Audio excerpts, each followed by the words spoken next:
પરમ શાંતિ. હું જિગ્નેશ. આજે આનંદભાઈ સાથે અમે એમના આશ્રમ બાપુજીના આશ્રમે સાથે છીએ આજે. અને હું કેટલાય દિવસથી અમુક પ્રશ્નોના મૂંઝવણમાં હતો કે આપણે લોકડાઉનમાં જે મહાભારત એક સમજદારી, આપણી બુદ્ધિ થોડી સમજદાર થઈ પોતે સમજી શકીએ એ ઉંમરે જ્યારે મહાભારત જોયું તો મારા જીવન પર મહાભારતની ઘણી બધી અસર થઈ છે અને અમુક મૂંઝવતા પ્રશ્નો બી છે. તો એના માટે આજે આનંદભાઈને આપણે અમુક પ્રશ્નો, મૂંઝવતા પ્રશ્નો પૂછશું અને એમની જોડેથી એ પ્રશ્નોનું સોલ્યુશન મેળવીશું. આનંદભાઈ, પરમ શાંતિ. પરમ શાંતિ, પરમ શાંતિ. થેન્ક યુ સો મચ જિગ્નેશભાઈનું ફરીથી સ્વાગત છે બાપુજીની આ યુટ્યુબ ચેનલ ઉપર. અને ઓલરેડી એમની સાથે બહુ સરસ સક્સેસફુલી 3-4 એપિસોડ થઈ ગયા છે આજે. તો આજે ફરીથી એમના અમુક ક્વેશ્ચનો હતા જે અમે ઓફલાઈન ચર્ચા કરી, પરંતુ ઓનલાઈન એની આજે ચર્ચા કરીએ છીએ. તો તમારું સ્વાગત છે આશ્રમમાં. મહાભારતની જે ઘટના કે જે મહાકાવ્ય જે આપણા શાસ્ત્રોમાં કહેલું છે મહાભારત, તો એ દ્વાપરના અંતમાં થઈ અને આજના એક કળિયુગમાં મહાભારતની અસર તો મેં મારા જીવનમાં એનો ઘણો પ્રભાવ છે. તો મારે થોડું એ વધારે વિસ્તારથી સમજવું છે કે મહાભારતનો કળિયુગના માનવ પર કે અત્યારના માનવ જીવનમાં એનો શું રોલ છે અને શું એ અસરકારક છે. જેમ આપણે જાણીએ છીએ કે ધરતી ઉપર અલગ અલગ સમયે અવતારો ભગવાનના થતા હોય છે. ભગવાન વિષ્ણુના 24 અવતાર ને શિવજીના 28 અવતાર. એમાંથી શાસ્ત્ર પ્રમાણે વિષ્ણુનો અવતાર ભગવાન શ્રી કૃષ્ણ આવ્યા ધરતી ઉપર. હાલાકી બાપુજી કીધું એ તો ઓલમાઇટી ઓથોરિટીના અવતાર હતા, પરંતુ એમનો અવતાર એ વખતે કેમ થયો તમે વિચારો. દ્વાપરના અંતમાં, આજથી 5128 વર્ષ પૂર્વ. તો જ્યારે એ ધરતી પર એ સમય આવ્યો જ્યારે ન્યાય અને અન્યાય બહુ વધી ગયું, ધર્મ એકદમ ખતમ થવાના આરે હતો, ધરતી ઉપર મનુષ્ય અધર્મી બની ગયા હતા. તો એ વખતે પરમાત્માએ વિચાર્યું કે ભાઈ મારે ધરતી ઉપર જઈને ધર્મની ફરીથી સ્થાપના કરવી છે. એટલે ગીતામાં બી કહ્યું છે કે હું યુગે યુગે આવું છું ધર્મની સ્થાપના કરવા, ધરતીના મનુષ્યોના કલ્યાણ માટે હું આવું છું. તો એ જે જન્મ એમનો થયો ભગવાનનો, તો અસુરોને ખતમ કરવા માટે અને ધર્મનું જ્ઞાન દુનિયા સુધી પહોંચે, ધર્મ લોકો શીખે, આચરણ શીખે, સારી રીતે જીવી શકે, એટલા માટે ભગવાને એ વખત ધરતી ઉપર આવ્યા. છતાંય મહાભારત તો થયું જ, કારણ કે યુદ્ધ તો થવાનું જ હતું, પરંતુ પાંડવોને સહયોગ કર્યો જ્ઞાન આપીને. નહીં તો જો ભગવાન એમાં ના આવ્યા હોત, જ્ઞાન ના આપ્યું હોત, તો ડેફિનેટલી પાંડવ હારવાના જ હતા, રાઈટ. પણ એમાંથી હવેનો મનુષ્ય એ સમજી શકે કે એમાં ઘણા બધા ફીચર્સ છે, એ સમજવા પડે. જેમ કે થિયરી ઓફ કર્મ શું, પુનઃજન્મ શું, કઈ આત્માઓ ફરી જન્મ લઈને આવી, કઈ આત્માઓ મર્યા પછી સ્વર્ગ ગઈ, મર્યા પછી એ બધી આત્માઓનું શું થયું. આ બધી વસ્તુ મહાભારતની જે એક મહત્વપૂર્ણ વાત છે એ સમજવાની વસ્તુ. ખાલી એટલું નહીં કે કૌરવ પાંડવ ઝઘડ્યા અને એક જીતી ગયા ને એક હારી ગયા, અને નહીં, એક કેરેક્ટરને તમારે સમજવું પડશે. એક કેરેક્ટરને સમજો કે કોણ હતો, એમનું રીજન્મમાં શું થયું, એમને શું કર્મ કર્યા, એમના શું વિચારો હતા, એમનું મૃત્યુ કેવી રીતે થયું અને એની પછી ગતિ કેવી રીતે થઈ. આ બધા કેરેક્ટરોને જ્યારે આપણે જાણીએ ત્યારે આપણને ખબર પડે કે આમાંથી કયું કેરેક્ટર પસંદ કરવું આપણા જીવન. મહાભારત જે વાંચ્યું છે કે જે ટીવી સિરિયલ થકી આપણે જોયું, એમાં એવું જ આપણે સમજીએ છીએ કે મહાભારત થવાનું મૂળ કારણ દ્રૌપદી હતા, કે એમને વાણી પર એક સંયમ ના રહ્યો ને કંઈક દુર્યોધનને બોલી ગયા. એ પછી એકબીજા પ્રત્યે રાગ દ્વેષ ચાલુ થયો અને મહાભારત થવાનું મૂળ કારણ જે આપણે સામાન્ય લોકો એ જ સમજીએ છીએ. આપના પ્રમાણે શું છે આ વસ્તુ અને આપણે કઈ રીતે જોવી જોઈએ? કે શું એ જ કારણ હતું કે એમાં ઘણા બધા જે પાંડવ કે કૌરવ કે ભીષ્મ પિતામહ કે કોઈ પૂર્વજોના એવા કોઈ કર્મ જે વસ્તુ આગળ લઈ આવી છે આ બધું આગળ? આપણે કહેવાય ને ગુજરાતીમાં કે પેટમાં દુખે છે ને માથું કૂટે છે, રાઈટ. એનો મતલબ શું? દુખાય છે પેટમાં ને માથાને કૂટે છે, કારણ કે કારણ નહીં ખબર પડતી.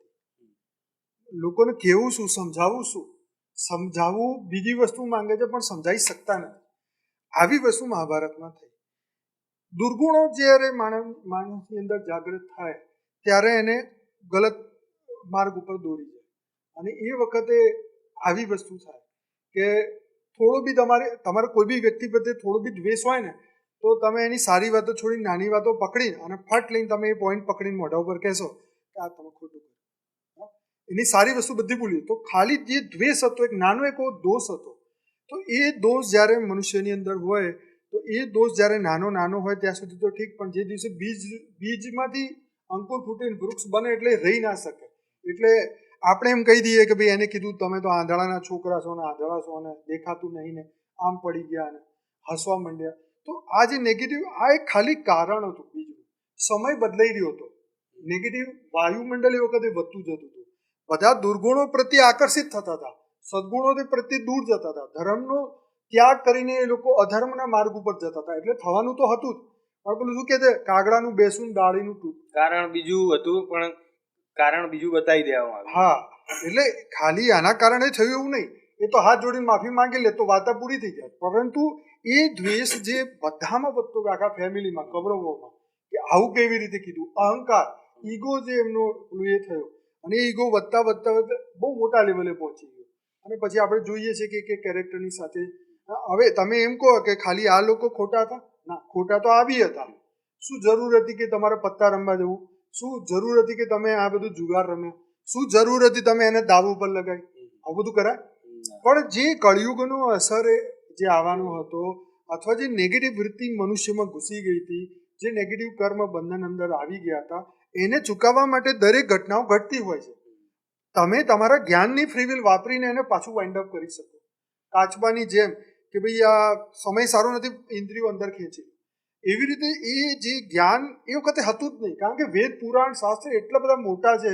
એને સમજવા માટે તો ભગવાન કૃષ્ણે અવતાર લઈને બધાને શોર્ટમાં સમજાવ્યું, ધર્મનું જ્ઞાન આપ્યું, ત્યારે લોકો પાછા કંટ્રોલમાં આવ્યા. એટલે મહાભારતમાંથી શીખવાનું આ જ છે કે ધર્મનું જ્ઞાન લો, પોતાનું આત્માનું કલ્યાણ કરો, આ સમયને ઓળખો કે આપણે કોણ છીએ, ક્યાંથી આવ્યા છીએ. નહીં તો મહાભારતમાં આ લોકોની મોટા માણસોની જે અધોગતિ થઈ ને એ આપણી થઈ જશે. હવે એના જ એક સંલગ્ન એક બીજો પ્રશ્ન છે કે પાંડવો અને કૌરવના પૂર્વજ તો એક જ હતા, બરાબર?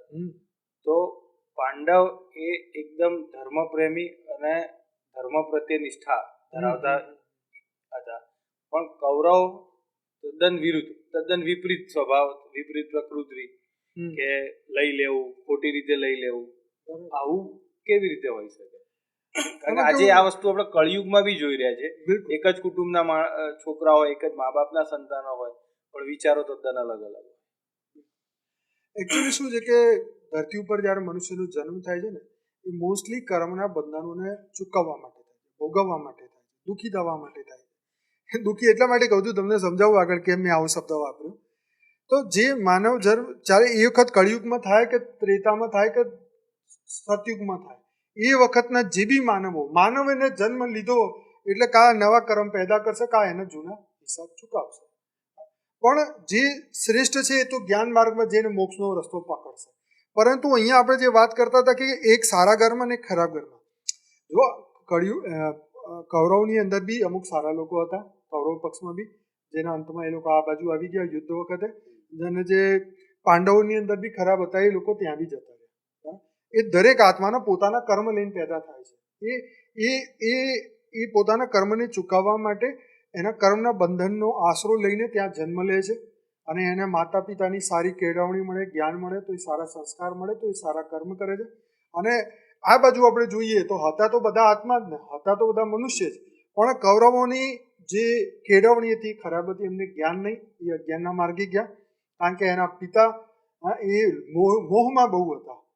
એના મોહના કારણે એમને છોકરાઓને રોક્યા નહીં કે દુર્યોધન તું આ ખોટું કરે છે, રોક, મારી સભામાં આ બધું ના ચાલે, તું દ્રૌપદી સાથે આવું ખરાબ ન કરી શકે. એ મોહનામાં ના બોલે કે મારા છોકરાનું કંઈ નાખો. આજે આપણે જોઈએ છીએ કળિયુગમાં, મારા છોકરાનું કંઈ નાખું, બીજાનો વાંક કાઢી દો. આ મોહની ભાષા.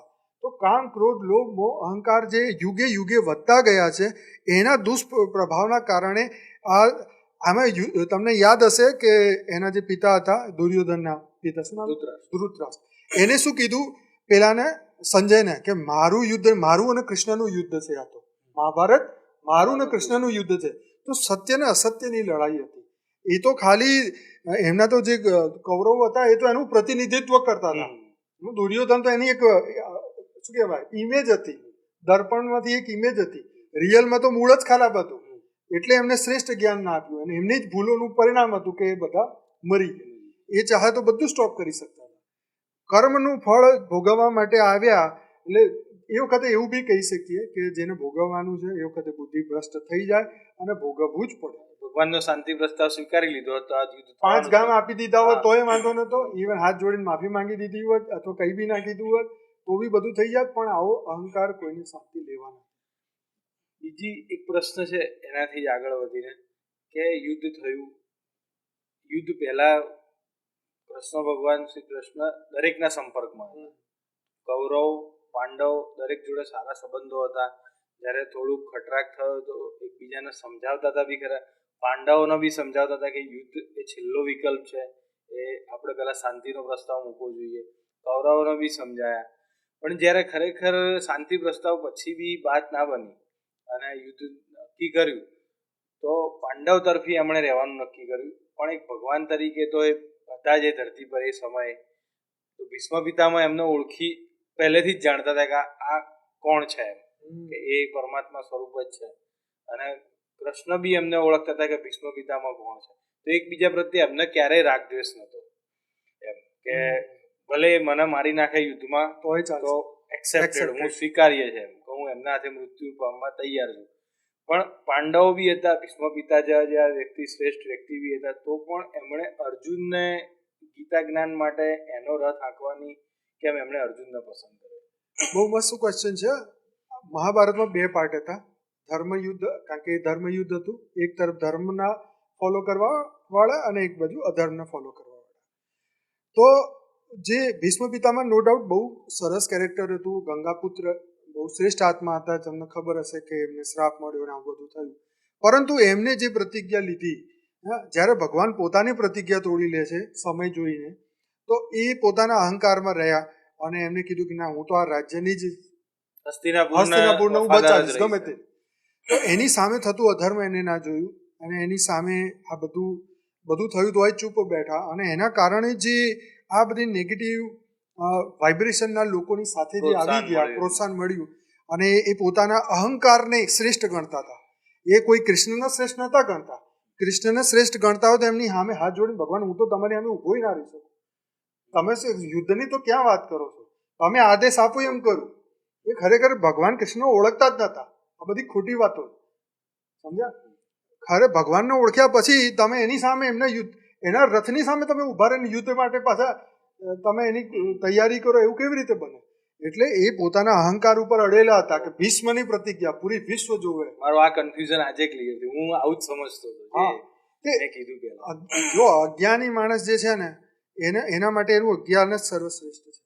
એ એના અહંકારને, જેમ કર્ણ હતો તો કર્ણ બી બહુ દાની બનતો હતો, પણ એ ભગવાનને મૃત્યુ પહેલા એમની મીટિંગ થઈ જ હતી ને, ભગવાન કૃષ્ણ મળવા ગયા હતા એને, અને એને કહી દીધું કે ભાઈ આવું આવું છે, એ તારા જ ભાઈઓ. હા, બધું એને કહી બી દીધું.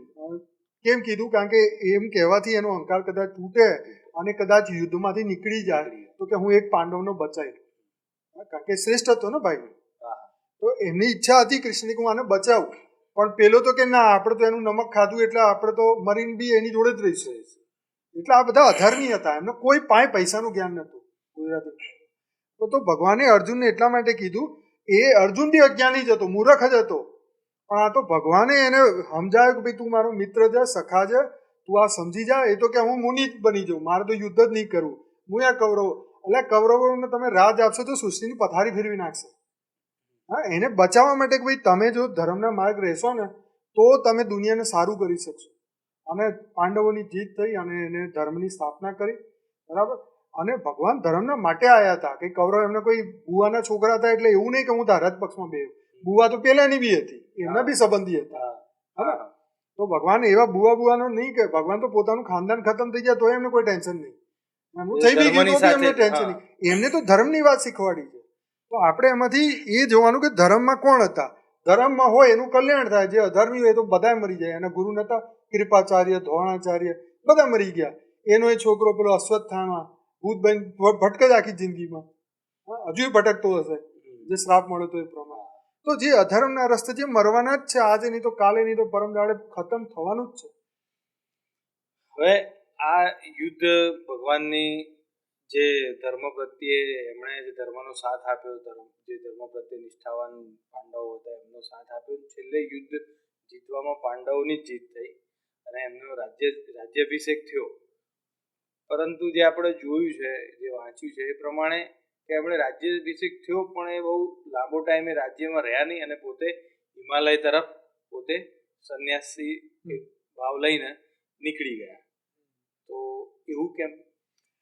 એવું છે કે ધરતી ઉપર દરેકનો એક સમય હોય છે અને જેમ જેમ એ ધર્મના માર્ગે જાય તો એ પોતાના મોક્ષ તરફ આગળ વધે.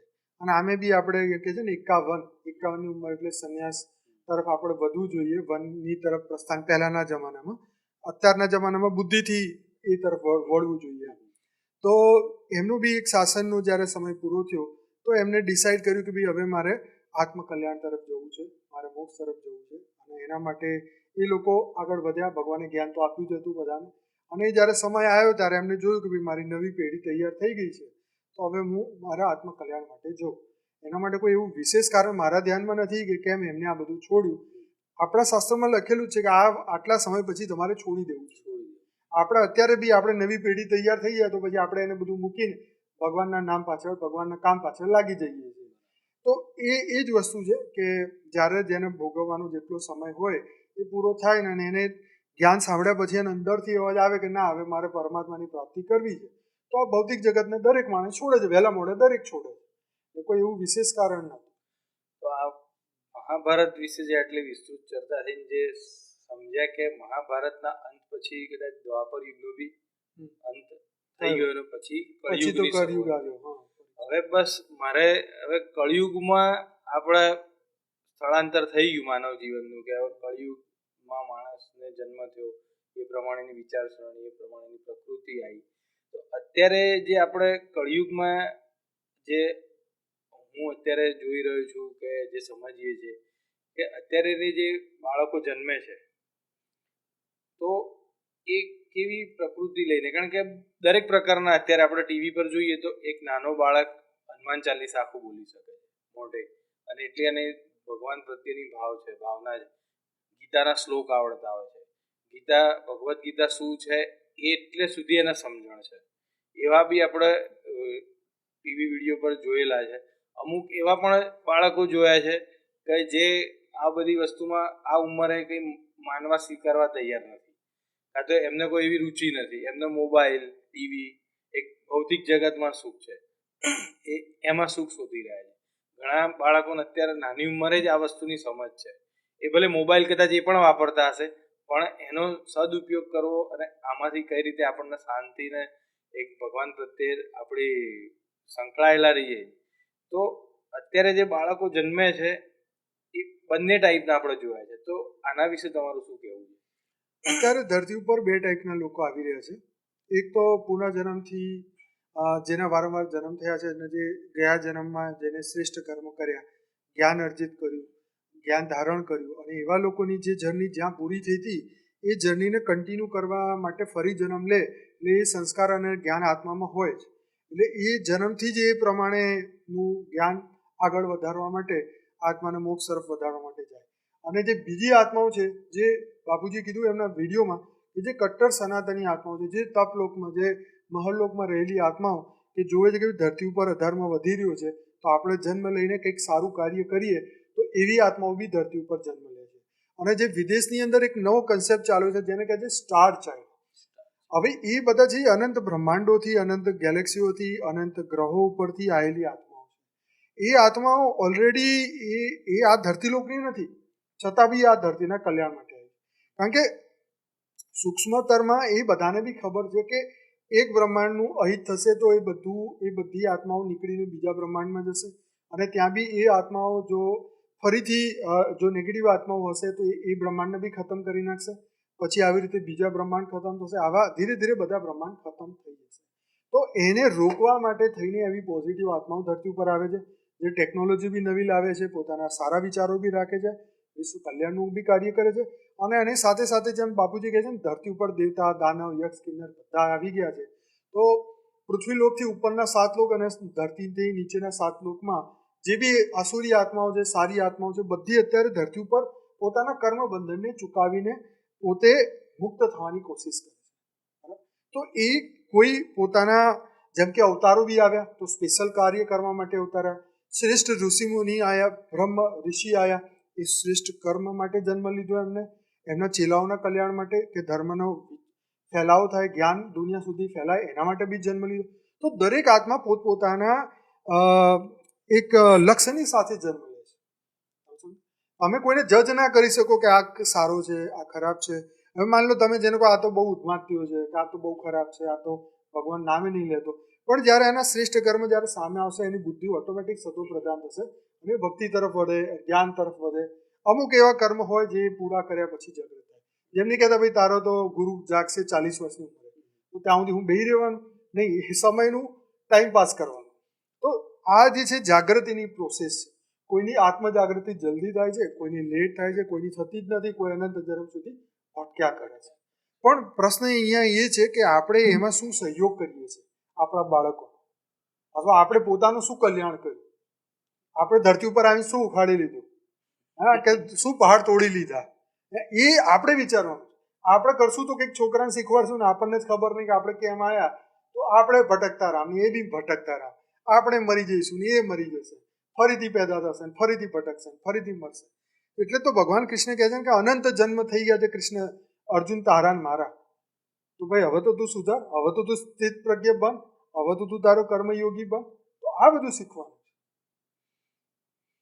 આનંદભાઈ, અમને જેટલા બી મૂંઝવતા પ્રશ્નોના તમે એકદમ ખુલાસીને જે ઉત્તર આપ્યા એમાં અમને સંતોષ, અને આશા રાખું છું કે દરેક પ્રેક્ષકોને પણ એમને ઘણા બધા જે કન્ફ્યુઝન હશે એ દૂર થઈ ગયા હશે. અને આજનો આ પ્રશ્નોત્તરી અને જે આનંદ થયો, જે હું ખૂબ જ પોતે સુખદ શાંતિ અનુભવું છું. ખૂબ ખૂબ ધન્યવાદ આનંદ. ધન્યવાદ. પરમ શાંતિ. પરમ શાંતિ.